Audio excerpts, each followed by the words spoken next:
ZEE5 ಇರುವಾಗ ನೀವು ನಿಮ್ಮ ನೆಚ್ಚಿನ ಶೋಗಳನ್ನ ಎಂದಿಗೂ ಮಿಸ್ ಮಾಡಿಕೊಳ್ಳುವುದಿಲ್ಲ. ಅದು ಸಂಪೂರ್ಣ ಉಚಿತವಾಗಿ. ಅಮ್ಮ ಹಸುವಿಲ್ಲ, ನನಗೆ ಸಾಕು. ಹಸುವಿಲ್ಲ ಅಂತ ಅರ್ಬಿಟ್ಟಿದ್ದೇನೆ ನಮ್ಮ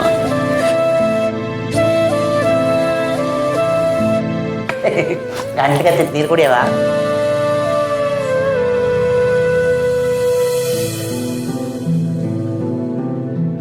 ಶ್ರಾವಣಿಮೋರೆ, ಊಟಕ್ಕೆ ಬನ್ನಿ.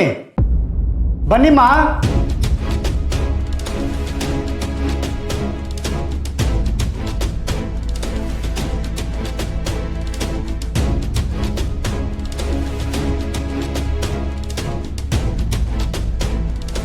ಮಾವ, ಎಲ್ರಿಗೂ ನಾನೇ ಊಟ ಬಡಿಸ್ಲಾ? ಅಯ್ಯೋ ಮೋರೆ, ಕೇಳ್ತಿದ್ದೀರಲ್ಲ, ನೀವು ಈ ಮನೆ ಸೊಸೆ, ನೀವು ಇಲ್ಲಿ ಏನು ಬೇಕಾದ್ರೂ ಮಾಡ್ಬೋದು. ನೀವು ಊಟ ಬಡಿಸಿದ್ರೆ ಅದು ನಮಗೆ ಪ್ರಸಾದ ಸಮಾನ. ಬಡಿಸಿ ಬಡಿಸಿ, ಬನ್ನಿ ಬನ್ನಿ. ಇನ್ನು ಏನೇನು ಮಾಡ್ಬೇಕು ಅಂತಿದ್ದೀರಾ? ನಮ್ಮ ಜೀವನಕ್ಕೆ ವಿಷ ಇಟ್ಟವ್ರ ಕೈಯಲ್ಲಿ ಅನ್ನ ತಿನ್ಬೇಕಾ? ನಡಿಯ. ವಿಶಾಲ್,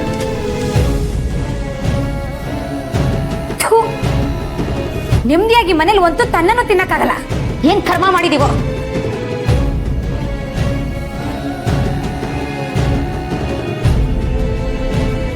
ಅಲ್ಲ, ಹಿಂಗೆ ಮನೆ ಜನ ಒಬ್ಬೊಬ್ಬರೇ ಎದ್ದೋಗ್ತಿದ್ರೆ ಅನ್ನ ಹೊಟ್ಟೆಗಾದ್ರೂ ಹೆಂಗಿಳಿಯುತ್ತೋ?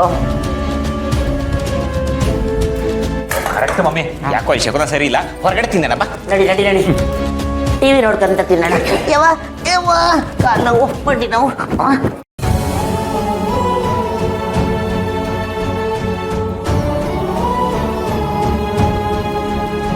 ಮಗನೇ, ಅಪ್ಪನ ಜೊತೆ ಕೂತು ಊಟ ಮಾಡೋಕ್ಕೆ ಮನಸ್ಸಿಲ್ವ ನಿನಗೆ?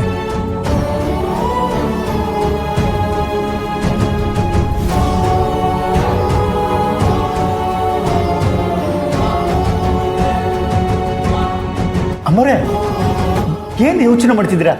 ಬನ್ನಿ ಬನ್ನಿ, ಊಟ ಬಡಿಸಿ.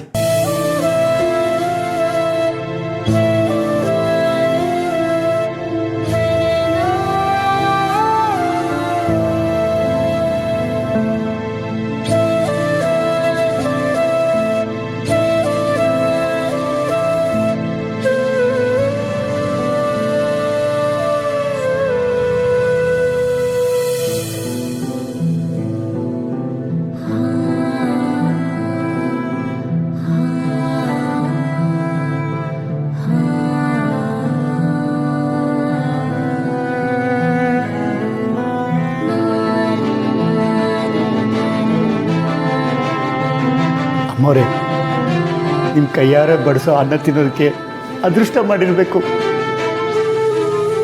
ಅವ್ರು ಯಾರಿಗೂ ಆ ಅದೃಷ್ಟ ಇಲ್ಲ. ನೀವೇನು ಯೋಚನೆ ಮಾಡಬೇಡಿ, ಎಲ್ಲ ಸರಿ ಹೋಗುತ್ತೆ.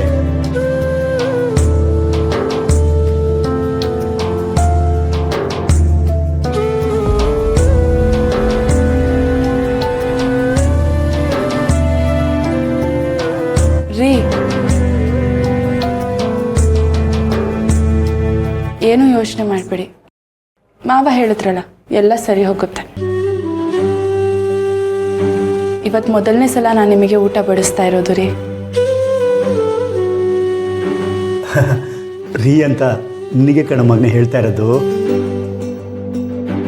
ಅವ್ರು ರೀ ಅಂತ ಕರೆದ್ರೆ ಸಂಗೀತ ಕೇಳ್ದಂಗೆ ಅನಿಸ್ತಿದೆ. ನನಗೆ ಯಾರು ಆ ಥರ ಕರೆಯೋದೇ ಬೇಡಪ್ಪ. ಯಾಕೋ ಹಾಗಂತೀಯ ಮಗನೇ? ಈ ಕಾಲದಲ್ಲಿ ಹೆಂಡತಿರಿಂದ ರೀ ಅಂತ ಕರೆಸ್ಕೊಳ್ಳೋದಕ್ಕೆ ಅದೃಷ್ಟ ಮಾಡಿರ್ಬೇಕು. ಈಗಿನವರೆಲ್ಲ ಹೋಗೋ ಬಾರೋ ಅಂತ ಕರೀತಾರೆ. ಅಂಥದ್ರಲ್ಲಿ ರೀ ಏನು ಅಂದ್ರೆ ಅಂತ ಕರೆದ್ರೆ ಎಷ್ಟು ಖುಷಿ ಆಗುತ್ತೆ ಅಲ್ವ ನಮ್ಮ ಮಗನೇ? ನೀನು ಸ್ವಲ್ಪ ಸುಮ್ಮನೆ ಇರ್ತೀಯಾ? ಪರವಾಗಿಲ್ಲ ಬಿಡಿ ಮಾವ, ಅವ್ರಿಗೆ ನನ್ನ ಮೇಲೆ ಕೋಪ ಅನ್ಸುತ್ತೆ. ಆಯ್ತು ರೀ, ನೀವು ಊಟ ಮಾಡಿ, ಕೋಪ ಮಾಡ್ಕೋಬೇಡಿ. ಮಗನೇ, ದೊಡ್ಡ ಮನೆ ಮಹಾರಾಣಿ ಊಟ ಬಡಿಸ್ತಾ ಇದ್ದಾರೆ ಅಂದರೆ ಅದು ನಮ್ಮ ಪುಣ್ಯ ಕಣೋ. ತಿನ್ನು ತಿನ್ನು. ನನಗೆ ಬೇಡಪ್ಪ. ಹಾಗೆಲ್ಲ ಅನ್ಬೇಡ ಕಣೋ. ನನ್ನ ಮಾತಿಗೆ ಮರ್ಯಾದೆ ಕೊಡದೇ ಇದ್ರು ಹೊಟ್ಟೆಲಿರೋ ಅನ್ನಕ್ಕಾದ್ರೂ ಮರ್ಯಾದೆ ಕೊಡಪ್ಪ.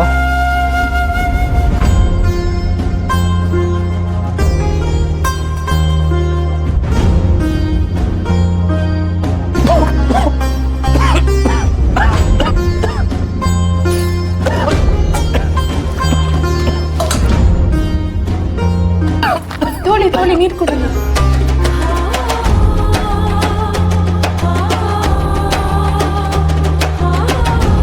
ಮೆತ್ತಗೆ ತಿನ್ಬೇಕು ತಾನೆ. ಕೋಪದಲ್ಲಿ ತಿನ್ನಕ್ ಹೋದ್ರೆ ಹೀಗೆ ಆಗೋದು. ಕೊಡಿ ಇಲ್ಲಿ, ನಾನೇ ತಿನ್ನಿಸ್ತೀನಿ.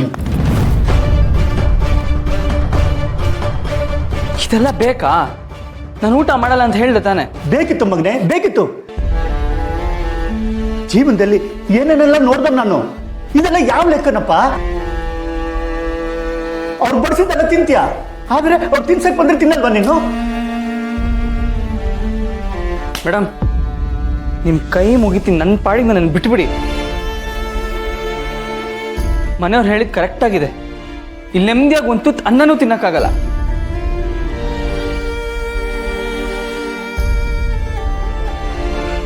ಏ ಸುಬ್ಬು,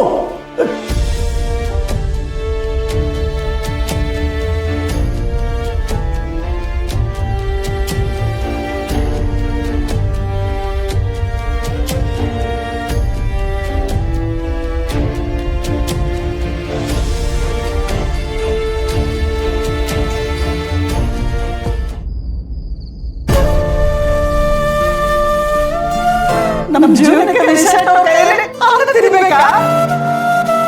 ನೆಮ್ಮದಿಯಾಗಿ ಮನೇಲಿ ಒಂದು ತುತ್ತು ಅನ್ನನೂ ತಿನ್ನಕ್ಕಾಗಲ್ಲ. ಏನ್ ಕರ್ಮ ಮಾಡಿದೀವೋ? ಮೇಡಮ್, ನಿಮ್ಮ ಕೈ ಮುಗಿತೀನಿ, ನನ್ನ ಪಾಡಿಗೆ ನನ್ನ ಬಿಟ್ಬಿಡಿ. ಮನೆಯವ್ರು ಹೇಳಿದ್ ಕರೆಕ್ಟ್ ಆಗಿದೆ. ಇಲ್ಲಿ ನೆಮ್ಮದಿಯಾಗಿ ಒಂದು ತುತ್ತು ಅನ್ನನೂ ತಿನ್ನಕ್ಕಾಗಲ್ಲ.